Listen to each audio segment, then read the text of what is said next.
नमस्कार, मेरा नाम विवेक कुमार चौरसिया है और आप देख रहे हैं भारत जनता न्यूज़। और साथ ही साथ हमारे क्रिकेट परफॉर्मेंस पॉइंट के को-फाउंडर आरिफ हुसैन सर हमारे साथ है और पॉडकास्ट हो रहा है। ये उदयपुर है, उदयपुर का ये बहुत सुंदर ग्राउंड है। आप देख ही रहे होंगे किस तरीके से यहाँ पे प्लेयर्स खेल रहे हैं। और आरिफ सर इस समय हमारे साथ मौजूद हैं। मैं बहुत बहुत स्वागत करता हूँ अपने पॉडकास्ट में आरिफ सर आपका। बहुत बहुत शुक्रिया विवेक जी, आप आए यहाँ उदयपुर, वेलकम है आपका। मैं मुंबई में था, सर ने मुझे कॉल किया और बोला कि उदयपुर आ जा। इन्होंने टिकट बुक किया, मैं आ गया। तो हमारा बहुत सा मकसद है कि यहाँ पर आकर के क्रिकेटरों के लिए सही गलत तमाम सवाल जो होती है उनके अंदर, वो सारे सवालों का जवाब आरिफ हुसैन सर से लूँगा और ब्रीफ में मैं पूछूंगा। ऐसा नहीं कि कुछ भी हवा में बात किया और चले गए हम लोग, नहीं, हम लोग अंदर तक जाएंगे। कहते हैं ना कि घर बनाने के वक्त हमें नींव की ज़रूरत होती है, तो वो नींव की बात हम करेंगे पहले। तो सर, आपसे मैं क्रिकेट परफॉर्मेंस पॉइंट के बारे में पूछना चाहता हूँ, है क्या ये क्रिकेट परफॉर्मेंस पॉइंट, आप क्यों तैयार किए हैं? विवेक जी, क्रिकेट परफॉर्मेंस पॉइंट बनाने का मकसद ये रहा, पहले इसका नाम जब हमने रखा तो देखिए परफॉर्मेंस ही सब कुछ होता है। और जब परफॉर्मेंस होगा तो उसी के बेस पर खिलाड़ी को आंका जाता है और उसी के बेस पर वो आगे बढ़ता है। तो परफॉर्मेंस पॉइंट का नाम इस मकसद से रखा गया है कि जो भी खिलाड़ी हमारे यहाँ परफॉर्मेंस करें उनको एक पॉइंट वैल्यू मिले और जिससे कि हमें ये फ़ायदा मिल सके कि किस खिलाड़ी को हमको अंदर रखना है, किसको बाहर रखना है। ये इसका मेन उद्देश्य था क्रिकेट परफॉर्मेंस पॉइंट नाम रखने का। और मेरी कोशिश ये है कि जो भी बच्चे क्रिकेट के बारे में घर में बैठ के सोच रहे हैं, तो एक हमने प्लेटफॉर्म दिया www.cricketperformancepoint.com। वहाँ से बच्चे रजिस्टर करते हैं अपने आप को, फिर हमारी टीम उनको कनेक्ट करती है और हम लोग उनको ग्राउंड तक लेके आते हैं। विवेक जी, देखिए सबसे बड़ा काम ये होता है कि एक खिलाड़ी को ग्राउंड पर लाना। जब वो ग्राउंड आ जाता है तो कुछ ही महीनों में, कुछ सालों में उसको अपने बारे में क्या बेहतर है, क्या गलत है, उसके लिए वो बेहतर से समझ पाता है।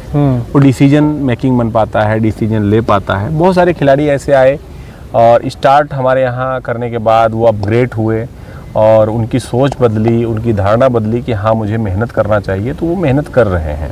आप क्रिकेट से कब से जुड़े हुए हैं? क्रिकेट से जुड़ाव तो मेरा 1996 से हुआ है। ये 1996 का वर्ल्ड कप जो था, अजय जडेजा ने जो एक पिटाई की थी वकार यूनुस को, तो वहाँ से एक पहला शौक हुआ था और तब से क्रिकेट 96 में खुद खेलना शुरू किया मैंने। तो गांव में आके बच्चों से बात किया कि यार एक बैट होना चाहिए हम लोग के पास, सामान होने चाहिए। तो इकट्ठा करके हम लोगों ने फेस्टिवल टाइम, ईद और बकरा ईद के टाइम जो पैसे मिलते थे उससे उस सामान खरीद के हम लोगों ने फिर प्रैक्टिस कर गाँव की टीम बनाई और स्टार्ट किया हम लोगों ने। पहला स्टूडेंट आपका कौन था? स्टूडेंट एकेडमी जब हमने ग्रुप स्टार्ट किया तो फ्रेंड सर्कल के लोग थे। तो उस वक्त एकेडमी कुछ नहीं, ऐसे गांव के ही बच्चों को लेके, अब जैसे आमतौर पर लोग गांव में प्रैक्टिस करते हैं, गांव की हर गांव की एक टीम होती है, तो वैसा शुरू किया था। और ये एकेडमी जो हमने स्टार्ट किया तो 2001 तक मुझे ऐसा लगा कि बहुत सारे ऐसे बच्चे जो मुझसे अच्छा खेल सकते हैं वो क्रिकेट नहीं खेल पा रहे हैं। तो भदोही ज़िले में कोई ऐसी एकेडमी नहीं थी और फिर हम लोगों ने स्टार्ट किया। और इसकी स्टार्ट भी बड़ी इंटरेस्टिंग है कि कोई ऐसा स्पॉन्सर नहीं मिला था, घर से ही रिस्क लेके कुछ सामान वगैरह, वो लिप्टस का पेड़, हाँ इसका जिक्र और भी कुछ इंटरव्यू में आया है मेरे, तो उसको हमने सेल किया और फिर नेट वगैरह लाके स्टार्ट किया।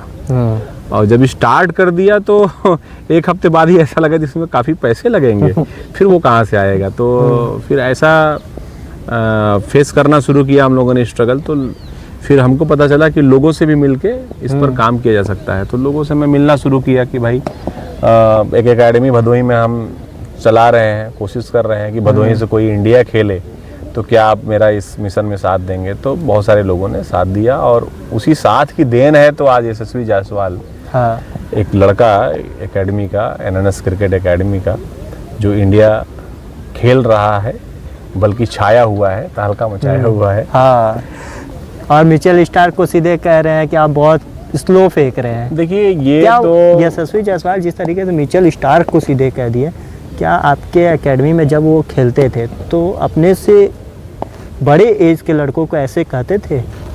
देखिए सबसे बड़ी खास बात उसकी है कि वो निडर है, उसके अंदर डर नहीं है। और जब बहुत छोटा था, मतलब मेरे ख्याल से 8-10 साल का रहा होगा, तभी वो मेरे एकेडमी के लगभग सब बॉलर्स को खेलता था, मीडियम पेसर वगैरह को। तो ये तो सही है कि वो डरता तो था नहीं, और क्रिकेट में जो डरता नहीं है वो बहुत कुछ कर जाता है। और पता नहीं लोग कैसे कर रहे थे, मुझे तो एक था कि स्पिन खेलने में थोड़ा उसको प्रॉब्लम हो सकता है, लेकिन मीडियम पेस और तेज बॉलिंग पे तो मुझे नहीं लगता वो प्रॉब्लम होना चाहिए, क्योंकि वो बचपन से ही, और हम लोग बोलते भी हैं कि हुक पुल शॉट ये यशस्वी का खानदानी शॉट है। हाँ। उसका बड़ा भाई है तेजस्वी, वो भी बहुत ज़बरदस्त खिलाड़ी है। अभी उसने भी डेब्यू किया, मेरा दूसरा स्टूडेंट जो क्रिकेट में अभी रणजी ट्रॉफी डेब्यू किया उसने त्रिपुरा से। हाँ। और सैयद मुश्ताक अली ट्रॉफी भी खेला, हालांकि अभी उसमें प्रदर्शन उम्मीद के हिसाब से नहीं हो पाया है, लेकिन खिलाड़ी अच्छा है, देखेंगे आगे होना चाहिए बेहतर। जैसे क्रिकेटर कोई बनना चाहता है, कुछ लोगों के पास पैसे नहीं होते हैं और कुछ लोगों के पास पैसे होते हैं, लेकिन घर के बाहर मतलब भेजने के लिए पेरेंट्स सोचते रहते हैं, सिक्योरिटी पर्सन, सुरक्षा को लेकर के। तो ऐसा देखिए हर माँ बाप तो इसमें, हर माँ बाप तो ये तो सोचेंगे ही कि सिक्योरिटी होनी चाहिए बच्चों की, लेकिन एक रिस्क लेना ही पड़ता है। तो जांच परख के पेरेंट्स से मैं रिक्वेस्ट करूंगा कि आपको अगर ऐसा लगता है तो आप खुद विजिट करें, जहां भेजना है बच्चे को देखें, वहां 1-2 दिन आप खुद रुकें और एकेडमी की हिस्ट्री चेक करें, कब से क्या चल रहा है, क्या सीन रहा है। तो निकलना तो पड़ेगा ही, आज नहीं तो कल निकलना पड़ेगा, और आगे जाना है विवेक जी तो फिर आपको घर छोड़ना पड़ेगा। वो तो कहावत है कि आप उड़ना चाहते हो और ज़मीन नहीं छोड़ना चाहते हो, तो पॉसिबल है ही नहीं है। अगर उड़ना है तो ज़मीन छोड़ना पड़ेगा। कुछ लोगों के मन में होता है कि क्रिकेट खेले, साथ में घर पे भी रहें पहला, लेकिन कुछ लोग सोचते हैं कि चलते हैं एकेडमी ज्वाइन करते हैं, खेलते हैं एकेडमी में, देखते हैं कि क्या सिलेक्शन हमारा हो पाता है। तो लोग एकेडमी को टारगेट करते हैं कि वो सिलेक्शन कराते हैं। तो क्या है इसके बीच का मामला, क्यों? देखिए कोई कन्फ्यूजन तो है पेरेंट्स के बीच काफ़ी ज़्यादा। पेरेंट्स, बहुत सारे ऐसे पेरेंट्स हैं जो ये सर्च करते हैं कि इस एकेडमी से कोई खेला है कि नहीं खेला है। तो मेरा मानना है कि ऐसा सर्च नहीं करना चाहिए, आपको ऐसी एकेडमी देखनी चाहिए जहां आपके बच्चे को अच्छी प्रैक्टिस मिल सके और उसको केयर कर सके। और ये देखिए अगर आगे जाना है किसी को, तो किसी को देखकर आप आगे नहीं जा सकते, खुद आपको मेहनत करना पड़ेगा। और देखो एक एग्जांपल मैं आपको बता देता हूँ, अर्जुन तेंदुलकर का नाम सुना होगा, सचिन तेंदुलकर के बेटे हैं वो। तो सारी फैसिलिटीज़ है, लेकिन अभी वो रिस्पॉन्स नहीं मिल पाया है। तो एक बड़ी मेहनत करनी पड़ेगी, एकदम जम के लगना पड़ेगा। और आप ये मत देखो कि कहाँ से कौन खेला है, एक अच्छी एकेडमी देखो जो जहाँ पर बच्चे को अच्छी प्रैक्टिस मिल सके। अभी मैं ये भी देखता हूँ कि बड़ी एकेडमी की तलाश में लोग ऐसी भी जगह जाते हैं जहाँ पर बहुत भीड़ होती है और बच्चे को प्रैक्टिस प्रॉपर नहीं मिल पाती है, फिर वो भी एक रीज़न होता है फेलियर का। तो मैं तो कहूँगा कि आप ऐसी एकेडमी को पसंद करो जहाँ पर आपको 6-8 घंटे खूब बैटिंग बॉलिंग करने के लिए टाइम मिले और एक गाइडेंस मिले आपको। देखिए गाइडेंस बहुत ज़रूरी है। कोचेस अगर आपको कुछ बता रहे हैं, कुछ टास्क दे रहे हैं कि ये काम ऐसे करना है, तो उसको आप करिए। तो एक प्रॉपर अच्छा गाइडेंस अगर किसी खिलाड़ी को मिले और खिलाड़ी खुद मेहनत करे, तो चांस होता है कि ऊपर तक जाने का। तो जायसवाल के बारे में आपने सुना होगा कि वो मुंबई में 2 साल 3 साल टेंट में गुजारा है। अब सोचिए कि एक टेंट वाला टेंट में रह के वो इंडिया खेल ही नहीं रहा है, धमाल मचाया हुआ है। तो निकल कर वही आया स्ट्रगल, और वो बोलता भी है कि जो भी आज कर रहा है वो उसका जो संघर्ष है वो उसको प्रेरित करता है। हाँ। तो मैं यही कहूँगा कि अपने बच्चों को आप जो है सर्कस का शेर ना बनाइए, जंगल का शेर बनाइए जो खुद शिकार करे। हाँ। क्रिकेटर्स या स्पोर्ट्समैन ही कहता हूँ, क्योंकि स्पोर्ट्समैन क्रिकेटर भी होता है, उनको अनुशासन कितना ज़रूरी होता है, होना चाहिए? देखिए अनुशासन तो बहुत ज़रूरी है। अनुशासन सिर्फ इसमें नहीं है कि आप प्रैक्टिस टाइम टू टाइम जाते हो, अनुशासन हर जगह रखनी पड़ती है आपको। आपका रहन सहन ग्राउंड के बाहर कैसा है, आप किधर टाइम स्पेंड करते हो, जिस ग्रुप के साथ आप बैठते हो वो ग्रुप कैसा है, उसमें बातें कैसी होती हैं। तो मेरा मानना है कि अनुशासन आपको हर जगह रखनी पड़ेगी, तो फिर जाके आप एक बेहतर खिलाड़ी बन सकते हो। अनुशासन का नाम सिर्फ ये नहीं है कि आप ग्राउंड आउट टाइम से और नेट्स कर लो, बॉलिंग कर लो, ये नहीं है। ग्राउंड के बाहर आप कितना अनुशासित रखते हो ये मायने रखता है आपका। आप कितने विदेशी यात्रा पे जा चुके हैं, विदेशों में जा चुके हैं क्रिकेट को लेकर के? नहीं, अभी मेरी एक ही इंडिया से बाहर की ट्रैवलिंग है, दुबई की। तो वहाँ का मैंने सफ़र किया हुआ है और दुबई में भी क्रिकेट काफ़ी जोरों शोर से आगे बढ़ रहा है। आगे का प्लान क्या है? प्लानिंग ये है कि जिस तरह से यशस्वी, तेजस्वी और भी खिलाड़ी जो लाइन में लगे हैं, हाँ, यशस्वी ने अपना सपना पूरा किया, तो मेरी खुद की एक सोच है कि कम से कम मैं अपने जीवन काल में हाँ, 7 इंडियन प्लेयर ऐसे हों, करंट खेल रहे हों, जो क्रिकेट परफॉर्मेंस पॉइंट के माध्यम से हो। तो ऐसा मेरा सपना है कि मेरे 6-8 बच्चे इंडिया खेलने चाहिए। के एकेडमी से जब छोटा था वो खेला, फिर उसके बाद वो कहीं और गया, वहाँ पे भी आपके थ्रू से गया। उसके बाद से आपके एकेडमी में क्या प्रभाव पड़ा जब वो इंडिया खेल लिया? देखिए, भदोही में हम लोगों ने बड़ा मेहनत किया है क्रिकेट को लेके, और कहीं ना कहीं वो जो 20 सालों का दिन रात का संघर्ष है हम लोग का, यशस्वी के खेलने ना खेलने से बहुत ज़्यादा असर नहीं है। लेकिन ये है कि यशस्वी के खेल जाने से एक उदाहरण पेश हो गया है कि भाई यहाँ एकेडमी से भी एक लड़का इंडिया खेला है। तो बच्चों को बहुत मोटिवेशन की ज़रूरत नहीं है बाहर से लेके देने की। तो वो सारी कहानी यशस्वी की इर्द गिर्द आ जाती है कि यहाँ से एक बच्चा खेला हुआ है, कैसे खेला है। आपकी एकेडमी भारत में कई जगह है। जी जी। आप सबसे ज़्यादा प्रिफर्ड कहाँ करते हो उनको खेलने के लिए? देखिए, वो ज़रूरत के हिसाब से, जैसे एक बच्चा क्रिकेट शुरू करता है तो उसको साल 2 साल बहुत ज़्यादा फैसिलिटीज़ की ज़रूरत नहीं है। तो एक कम बजट में मैं तो सूर्यामा भदोही को ही बोलता हूँ कि वहाँ आप स्टार्ट करिए। फिर एक नीड आती है कि आपको प्रॉपर अच्छे विकेट्स चाहिए, तो फिर मेरा सेंटर अभी उदयपुर भी हमने स्टार्ट किया हुआ है। तो उदयपुर में यहाँ पर सारी फैसिलिटीज़ है। सेंटर विकेट मेरे पास 11 है, और प्रैक्टिस के लिए आप देख ही रहे इधर चल रहा है। तो प्रैक्टिस के लिए टफ विकेट लगभग 8 है, एक सीमेंटेड विकेट है ग्रेनाइट वाला, और एस्ट्रोटर्फ है। तो काफ़ी फैसिलिटीज़ है। तो ज़रूरत टाइम के हिसाब से ही प्लेयर को ये चीज़ें मिलनी चाहिए जब उनको ज़रूरत पड़े। एक समय था कि आपके एकेडमी में लगभग 10-12 बच्चे होंगे, और आज का समय कैसा है?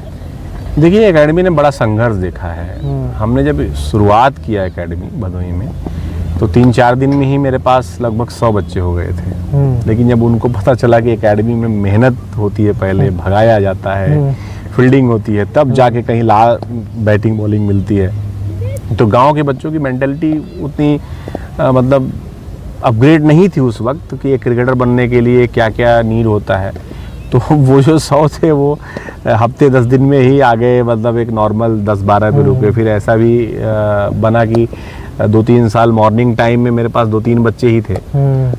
एकेडमी चलाने के लिए तो एक जिद थी मेरी कि यार कोई नहीं आएगा तो खुद को ट्रेनिंग देना है। तो ये मेंटालिटी से एकेडमी चलाई है हमने भदोही की, और आज तो बहुत अच्छे से एकेडमी चल रही है। 50-60 बच्चे एकेडमी में हैं, भदोही में हैं, गुरुग्राम में हैं, और बहुत सारा मुंबई में है। बहुत सारे जो सेंटर्स हैं वहाँ पर एक्टिव बच्चे खेल रहे हैं, कोशिश चल रही है। क्रिकेटर्स को करना क्या चाहिए, पहला काम क्या करना चाहिए?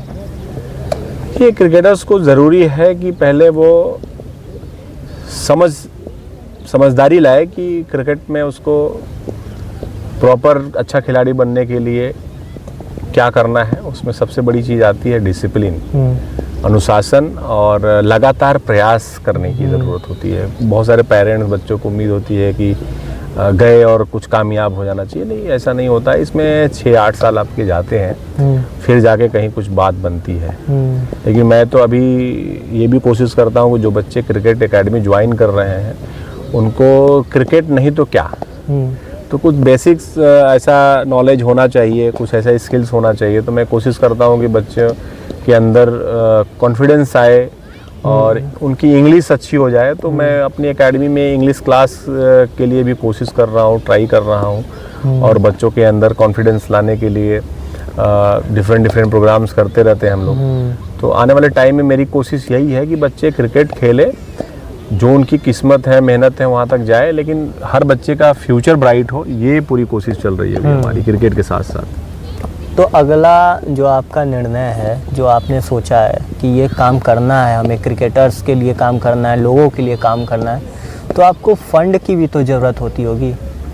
तो देखिए अभी तो जो हम लोग फंड का ये है कि जो हम एकेडमी से जो कलेक्ट होता है वो बहुत बड़ा तो अमाउंट नहीं है, लेकिन छोटे फंड में भी बड़े काम किए जाते हैं। ये कोविड ने बड़ा प्रभावित किया क्रिकेट सेक्टर को। लगभग हम लोग 1.5 साल 2 साल तकरीबन शून्य पर थे। तो उसके बाद जो है मार्केट पर बहुत बुरा असर रहा। हालांकि फ़िलहाल अब काफ़ी सुधार दिखाई दे रहा है। तो एक तरह से कह लीजिए कि एक बड़ा असर डाला है कोविड ने इस सेक्टर पर। तो कोशिश हो रही है कि फ़ंड की कमी ना हो और जो बच्चे जेन्युइन हो उनको सपोर्ट मिले।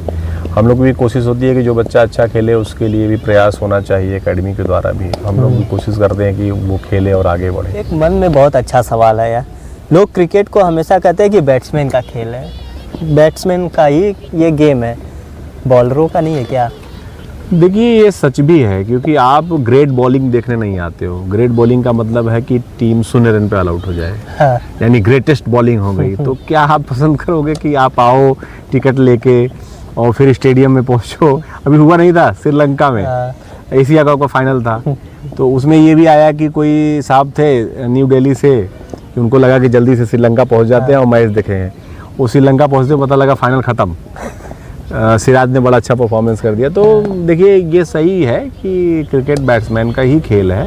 हालांकि बॉलर इसमें जो है थोड़ा सा एक रोल करते हैं, मज़ा आता है, अच्छा लगता है। लेकिन आप नो डाउट एक अच्छा स्कोर देखने जाते हैं, ना कि ग्रेट बॉलिंग देखेंगे तो फिर वही श्रीलंका और इंडिया वाला फाइनल हो जाएगा फिर आपका। तो बॉलर्स के लिए क्या आप कहेंगे? बॉलर्स इस पे देखिए एक कोच साहब थे पुणे के, महाराष्ट्र के, उनके साथ प्रोग्राम था हम लोग का ट्रेनिंग का। तो उन्होंने एक बात कही थी कि बॉलर्स इसमें जो है एक तरीके से साथ देता है, मजदूर बोला उन्होंने कि बॉलर जो है मजदूर है इस गेम में।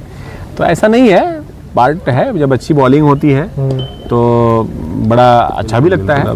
बुमराह जैसे बॉलर होंगे तो फिर और मज़ा आएगा। लेकिन बॉलिंग एक हिसाब से चलनी चाहिए, ग्रेट नहीं होनी चाहिए बहुत। अच्छा, नहीं तो फिर टिकट्स वगैरह लेके कोई फायदा नहीं है। ओवरऑल ये है कि क्रिकेट बैट्समैन का। तो आपका हिसाब से कि क्रिकेट एक बैट्समैन का गेम है, मतलब ये प्रॉपर? बिल्कुल। लेकिन क्रिकेट जैसे हम लोग बात अब कर रहे हैं, क्रिकेट के लिए एनवायरनमेंट कैसा चाहिए होता है? देखिए एक तो प्रैक्टिस पर अगर खुशनुमा माहौल है, माहौल अच्छा है, तो बच्चे अच्छे से सीखते हैं। तो यही होना चाहिए। कोच को ये कोशिश करनी चाहिए कि प्रैक्टिस को एक स्मार्ट तरीके से डिज़ाइन करें और सभी खिलाड़ी, एक भी खिलाड़ी खाली ना बैठा हो, सबको कुछ ना कुछ करते रहना चाहिए और स्टेप बाय स्टेप जो है प्लेटफॉर्म बना के सबको मौका मिलना चाहिए। काफ़ी परिवार वाले, जैसे मैं कहता हूँ फैमिली, माफ़ करिएगा, फैमिली क्रिकेटर्स को जो खेलना चाहता है, वो क्रिकेटर्स अपने आप को देखता है कि मैं बन सकता हूँ, मैं खेल सकता हूँ, और उसकी उम्र होती है 16 साल से 18 साल। फैमिली बोलती है कि नहीं तू पढ़, तू इसमें जा, इंजीनियर बन, ये क्रिकेट खेलने का कोई वो नहीं है। अब के परिवार वाले कैसे डील करें? क्योंकि आपने जब बताया कि मैं 25 साल का तजुर्बा रखा हूँ, तो 25 साल में कुछ तो चेंजेस देखना होगा। बहुत चेंजेस आया है। शुरुआती टाइम में मैं खुद बाइक से बच्चे को ढूंढने निकलता था, कोई टैलेंट कहीं दिखे तो उसको बुलाया जाए। तो शुरुआती टाइम में ऐसा था कि मैं खुद बच्चों को लेने जाता था, बुलाने जाता था कि चलो प्रैक्टिस आनी है। पेरेंट्स उतना सपोर्ट नहीं करते थे। लेकिन ये 2013 के बाद से माहौल काफ़ी चेंज हुआ, क्योंकि आईपीएल धीरे धीरे अपग्रेड हो गया बहुत ज़्यादा। आईपीएल से खिलाड़ी काफ़ी खेल रहे हैं, तो एक पेरेंट्स जो हैं वो देख भी रहे हैं, सुन भी रहे हैं, तो उनको कहीं ना कहीं कुछ दिख रहा है। तो पहले से तो बहुत बेहतर हुआ है कि पेरेंट्स लेके आ रहे हैं एकेडमी बच्चों को। हम लोग के शुरुआती टाइम में बच्चों को हम लोग को लेना जाना पड़ता हाँ। था। लेकिन मन में मेरे एक और सवाल है यार कि परिवार क्रिकेट को कम उसके पैसे को ज़्यादा देख रहे हैं, ऐसा लगता है आपको भी? देखिए क्या है, अब कहीं ना कहीं तो पैसा इसमें तो है ही, और पैसा देखना भी पड़ता है क्योंकि एक टाइम आता है और ज़रूरत तो होती है, लेकिन गेम के साथ साथ पैसे को भी थोड़ा नज़र तो रख ही रहे हैं पेरेंट्स, लेकिन सब कुछ पैसा हो ऐसा नहीं होना चाहिए। क्रिकेट परफॉर्मेंस पॉइंट उदयपुर जो आपका ग्राउंड है, ये कैसा ग्राउंड है? अब आप तो देख ही रहे हैं यहाँ, और दर्शकों को दिखाइएगा भी आप। बिल्कुल पूरा ये बिल्कुल हाई फैसिलिटीज़ वाला मेरा ग्राउंड है। यहाँ पर बता भी दिया कि 11 सेंटर विकेट है मैचेस के लिए, और इधर प्रैक्टिस के लिए पीछे जो है 8 विकेट टर्फ के हैं, और सीमेंटेड है ग्रेनाइट वाला, और एस्ट्रो टर्फ है। और एक अच्छी बात है कि इसी ग्राउंड पर 3 स्टार होटल भी है, होटल शिकारवाड़ी। वाह।